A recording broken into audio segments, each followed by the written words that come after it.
Sa churna Arrabawn Tiobraid Árann a phleaigh imróirí óga Tiobraid Árann cai chuinnig go cléile Ceannais Iomána. Fuair réalta óga na Galway an Ceannais feabhar ar fortláir agus cléile Ceannais eile. Má darmad donnacha a hamann trátarachta an chlé Ceannais.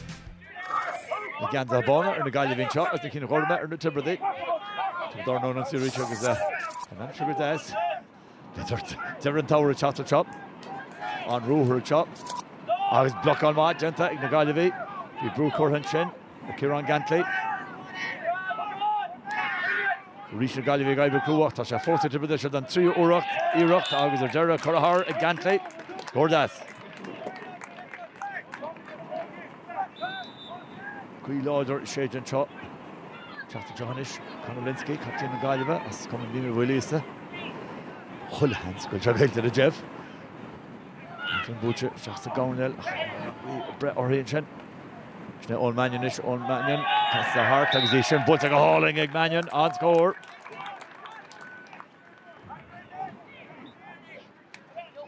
Glantamach an sin. Patrick McGrath. Mannion a géir a sell of all a rís tá sí fáte get. Tá sé faoi bhrú damant an sin Ilan Harvey géir sin scored gun sco ag Mannion.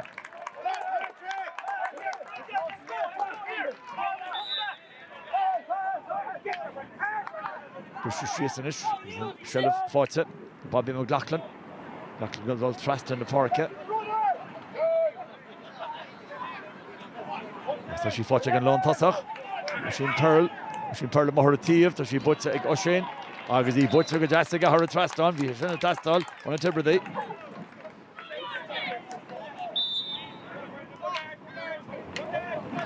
So 3 goal in is in the 4 in Ceannais. Shell of foes. Tiobraid Árann. Gantley past Jas. Búltear Stathige. Schwartz in the house of Lord. KJ Dunn. Captain of Forna KJ. A bullet. Jas Ray. Yeah. Mackley Ken. Neil and Tommy. On stuff on.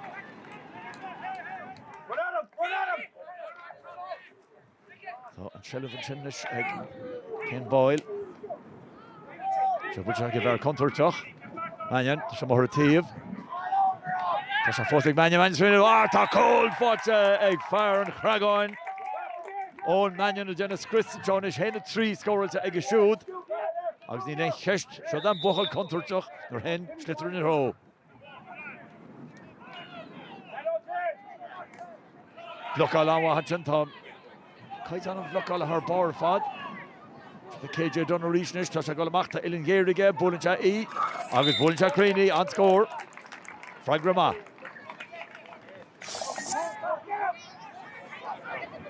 Tiobraid Árann teachtanis rís pass all in búltear teach. The Veritas the spás. The chance to cool better agus well tá what tentach ar daríir de misteach. Paul Ryan adamse ar dera. A Paul Ryan wúla as be heart mrach an Lon Tossach adamse cooler dera kickálteach teach. James O'Dwyer.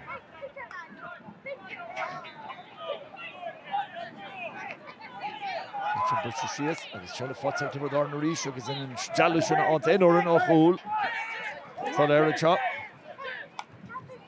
Pass Jas trust in the parket.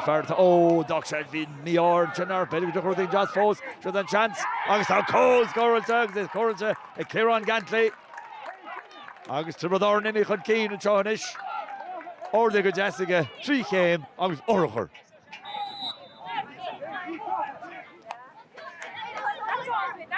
Tó seach ten a hocht. Tó mór into atra. Fáte raise go bhearlar parket into the Gaillimh. Ultran Lean. Tá trúirtas bul na chéileach fan muidir nimmer to seo chance to score. It's on Cole. Scorilta. Colin Lean. Well, Limbury bhúla na chéileach leanna nimmert. Agus one an Gaillimh tarfa umlanas.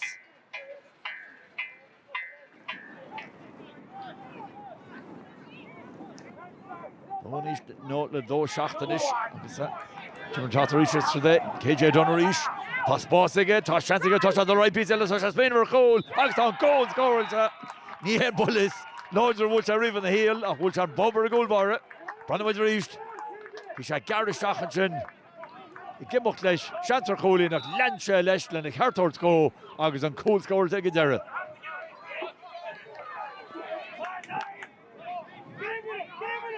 Henjog 3 seach mar sin old chaident an seo. Le Corcomán dentan sin ach an sele fósig na Tipperary.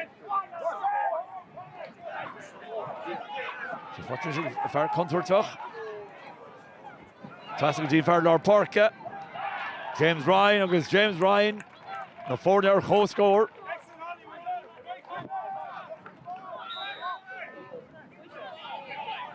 Kick-out chun Ceannais. Ordin sin ag Cullen Lean. An Rory Cullen. Tá se lenach leis. An Kenja Budget has the spás again cool bar ag Lantamach. She Lantamach road is agus tá chance is in the Galway will agus tá cold score ag tie con cannon.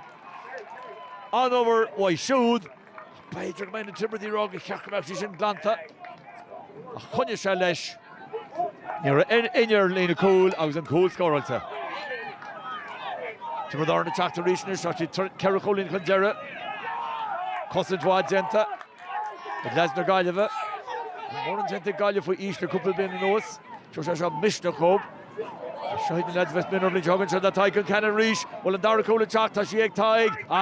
Dasray. Battle just ag taig. Agus capan go bin sin.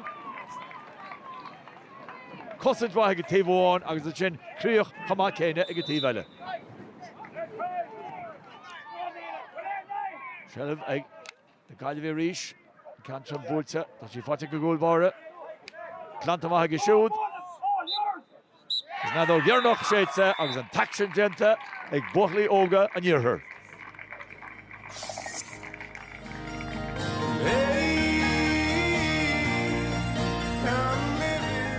They nearly managed themselves, to be honest. The team spirit and camaraderie is already there. We didn't need to do any work with that, and yeah, they love the game and they love figuring stuff out on the pitch, and you know, they often honestly don't need our help. They figure it out themselves. With Galway at the moment, there's a little bit of doom and gloom this year with seniors and minors and 20s not going so well, and I think this group is going to be a great group to follow over the next few years. You know, a lot of them will play minor for the next 2 years, and you know, I certainly will be watching on with keen interest because they're a great bunch.